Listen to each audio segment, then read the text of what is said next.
104.9 Sunshine FM. Tracy and the Big D with you right through till 10 o'clock tonight. That was Celeste Butler with She's a River. A lot of rivers between us and the next guest. Absolutely. A parochial Australian supporter, you know I am, but I do make an exception for this gentleman. He is a gentleman. I don't use the word loosely. All the way live from the USA is John Stone, and he joins us now. Thanks for joining us, John. Hey, what's up, Big D and Tracy? How are you? Really well. How's the boy from Alabama? I'm doing great. Just got through playing a show just a few minutes ago here in Nashville, Tennessee, and now I'm kicked back, about to go to bed. We're having a quick browse through your website, and some of the people you have played with, like, just put us Australians in awe of the chances that you get to play over there in America. Is it something that you plan on doing, is playing with all these different people? Sometimes it's just spontaneous. I mean, there are times when I get booked on shows with other artists, such as Kid Rock, and done shows with Martin McBride and Alan Jackson. And then there's sometimes when I'm just playing in Nashville and folks just show up where I'm playing. Like, I think it was 2 weeks ago, I was playing at Tootsie's, and Jake Owen came in and got up and sang with me. Joe Nichols was there at the same time. And so, I mean, when you're in Nashville, people just kind of drop in unexpectedly. And that's one of the great things that, in your time that you've been out here in Australia, that our artists here say.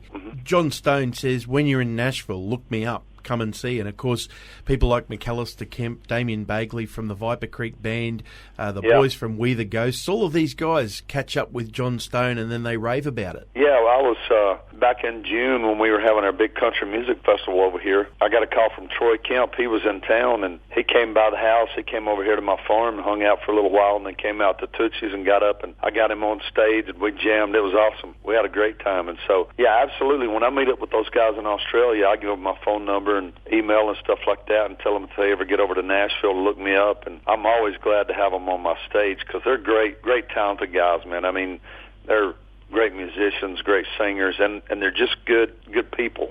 Now, we were talking to you a couple of years ago when you were over here doing the last Gympie one there, which I can tell people, if you haven't got the DVD, you need to get the DVD, but we'll talk about that later. You were saying that you don't really travel out of Nashville, Tennessee to do your big performances. You basically have a nice, stable base there. Is that still the situation now? Yeah, I play at world-famous Tootsie's Orchid Lounge, and it's an iconic honky-tonk and bar right there in downtown Nashville. It's they call it world famous, and there's a reason, because it really is. People recognize that bar all over the world if they're a country music fan. I've been playing there for quite a while. I've been there for 12 years, and me being the kind of guy I am, I would have never stayed at a bar that long ever in my entire life. But every time I walk on stage, it's a brand new crowd. It's all new faces. And so it's like you're doing, you're playing to a brand new folks.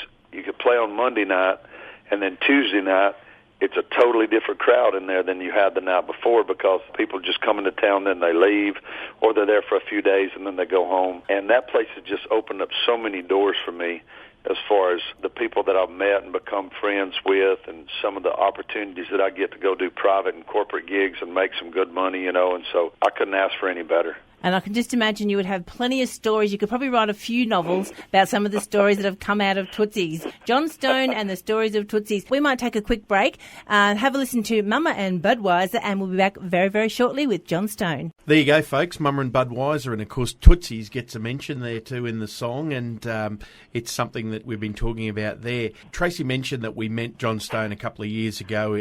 Then last year, getting to do the main stage at Gympie. What was that like? It was really cool. I've been really fortunate over in Australia I've been coming since 2008. I started out at the Tamworth Country Music Festival at Diggers and West Leagues, and I started playing there, and I came every couple of years, and then it's just kind of grown. I mean, my fan base in Australia has just really grown, and to be able to play one of the premier festivals in Australia like the Gympie Muster and be featured on the main stage, I thought it was, it's one of my highlights of playing in Australia, as a matter of fact. It's one of my highlights of my career because it's such a cool music venue. The people are so warm and just open to a guy from, Dogtown, Alabama that comes over there, and they treat me so well. And so it was special. John, I think it's because you're approachable too, and you get down there with the crowd. You might have been a little bit lucky missing Gympie this year because clouds and the rain poured down, and you can just imagine that pit. There was mud and everything. It was fantastic, though. It was still didn't dampen the Gympie atmosphere at all. I've heard that when it rains at Gympie, that it don't just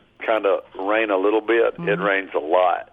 Well, then, and after one day of rain, that big hill becomes a big slide, and everyone just starts at the top and they just slide straight down into the pit, and it's awesome. Hey, I would have probably been right in on that, jumped out there and slid around with folks. And I can imagine you would have too. But, we may have missed you this year at Gympie, but you are coming out. You'll be out here for the Plantation Festival, music festival, coming up very shortly down there at Yatala. Yeah, November the 21st on the Gold Coast, and we're going to be there with Viper Creek, and we're bringing Scott Collier back over with us. He's coming over with me to do that show, and they're still adding artists to that festival. They are. But it should be really good. And I know most of you guys that are probably listening are familiar with Viper Creek, but some of you guys who are not, they're one of the best bands I've heard in Australia. We were just saying there that they're still adding, and if you keep an eye on their website and on their Facebook pages, they're slowly teasing, and the tickets do go on sale this Monday, folks, 21st of September. The first lot of tickets go on sale, and I can tell you, John, the first person who will have their finger on the button to buy one of those tickets is probably one of your biggest Australia supporters that we know of, and it's Cameron. And he is a huge supporter, and I know he's out there listening right now. Cameron Rowland, there you go. Get your tickets. I'm sure he's already got them. All right, Cameron, I'm looking forward to seeing you at the festival, too, and bring a bunch of friends. Oh, he sure will. And I know that he bleeds country. I do say, we mentioned the world-famous Tootsies before. I do want to tell you about Yatala, John. They are world-famous for pies, meat pies. Are too. Meat pies. They've got this big pie shop with this giant pie on top of it. And when you get to Yatala, you do not experience anything unless you've had a Yatala pie. All right? So. Well, I love meat pies, so I'm going to check that out. I definitely will go there and at least have 10 or 12. A good old, they're very big. A Yatala pie and John Stone. That's right. I may have to take some with me and freeze them and bring them back with me or something. I love the meat pies over there. We sincerely thank you for your time, John. We know it's been a busy night for you, and thanks for staying up to take the call. We look forward to catching up with you when you're back in southeast Queensland in November. Hey, thanks for thinking enough of me to want to have me on. I really appreciate that. And anybody listening, if you guys want to check out my website, it's johnstonecountry.com. And I'm also John Stone Country on Facebook. Hit me up and send me a message. I'll send you one back. The challenge is on. We've been playing frozen margaritas and leftover pizza for the last few weeks. We've just played Mama and Budweiser. John Stone, thanks for joining us. Get your tickets this Monday. See John down here in Yatala in a few weeks' time. And here's John Stone right now with Please Please.